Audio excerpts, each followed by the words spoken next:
40,000ಗಿಂತಲೂ ಅಧಿಕ ಭಕ್ತರ ಆಗಮನ. ಎಸ್ಆರ್ ನಾಗಾರಾಧನೆಯ ಸುಪ್ರಸಿದ್ಧ ಕ್ಷೇತ್ರ ದಕ್ಷಿಣ ಭಾರತದ ಪುಣ್ಯಕ್ಷೇತ್ರ ಕುಕ್ಕೆ ಸುಬ್ರಹ್ಮಣ್ಯಕ್ಕೆ ಶನಿವಾರದಂದು 40,000ಗಿಂತಲೂ ಹೆಚ್ಚು ಭಕ್ತರ ಆಗಮನವಾಗಿದೆ. ಶುಕ್ರವಾರ ರಂಜಾನ್ ರಜೆ, ಶನಿವಾರ 4ನೇ ಶನಿವಾರ ರಜೆ ಹಾಗೂ ಆದಿತ್ಯವಾರ ರಜೆಯಾಗಿ ಸರಣಿ ರಜೆಗಳು ಬಂದ ಕಾರಣ ಸರ್ಕಾರಿ ಕಚೇರಿಗಳು, ಇನ್ನಿತರ ಸಂಘಗಳ ಸಂಸ್ಥೆಗಳ ನೌಕರರಿಗೆ ಅನುಕೂಲವಾದ್ದರಿಂದ ರಾಜ್ಯದ ವಿವಿಧ ಪುಣ್ಯಕ್ಷೇತ್ರಗಳ ದರ್ಶನ ಹಾಗೂ ಸೇವೆ ಮಾಡುತ್ತಾ ಶುಕ್ರವಾರದಿಂದಲೇ ಕುಕ್ಕೆಗೆ ಅಧಿಕ ಸಂಖ್ಯೆಯಲ್ಲಿ ಭಕ್ತರ ಆಗಮನವಾಗಿದೆ. ಶುಕ್ರವಾರ ಹಾಗೂ ಶನಿವಾರ ದೇವಳದ ಎಲ್ಲ ವಸತಿ ಗೃಹಗಳು ತುಂಬಿದ್ದು, ಖಾಸಗಿ ವಸತಿ ಗೃಹಗಳಲ್ಲಿ ಕೂಡ ಭಕ್ತರ ಕಾದಿರಿಸುವಿಕೆ ಹಾಗೂ ರಾತ್ರಿ ವಾಸ್ತವಕ್ಕಾಗಿ ಕೊಠಡಿಗಳು ಭರ್ತಿಯಾಗಿ ಅದೆಷ್ಟೋ ಭಕ್ತರು ತಂಗುವಿಕೆಗಾಗಿ ಕೊಠಡಿ ಇಲ್ಲದೆ ಶ್ರೀ ದೇವಳದ ರಥ ಬೀದಿ ಸಭಾಂಗಣದಲ್ಲಿ ಹಾಗೂ ಶ್ರೀ ದೇವಳದ ಛತ್ರಗಳಲ್ಲಿ ಆಶ್ರಯವನ್ನ ಪಡೆದಿದ್ರು.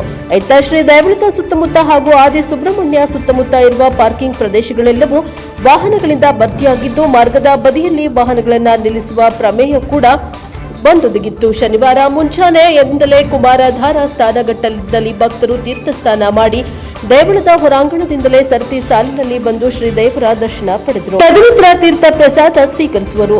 ಕುಕ್ಕೆಯಲ್ಲಿ ಶನಿವಾರ ಮುಂಜಾನೆಯಿಂದಲೇ ಅತ್ಯಧಿಕ ಭಕ್ತರು ಆಗಮಿಸಿದ್ದು, ಬೆಳಗ್ಗೆ ಉಪಹಾರ 8 ಗಂಟೆಯಿಂದ 10 ಗಂಟೆಯವರೆಗೆ ನಿರಂತರವಾಗಿ ನಡೆದು, ತದನಂತರ 10:30 ಗಂಟೆಯಿಂದ ಸಂಜೆ 4 ಗಂಟೆಯವರೆಗೂ ನಿರಂತರವಾಗಿ ಅನ್ನದಾನ ಸೇವೆ ನಡೆದಿರುತ್ತದೆ.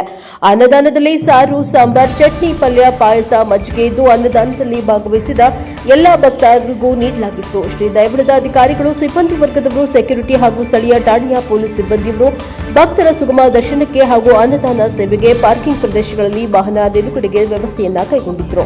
Bureau report NKS TV4 Kukke Subrahmanya.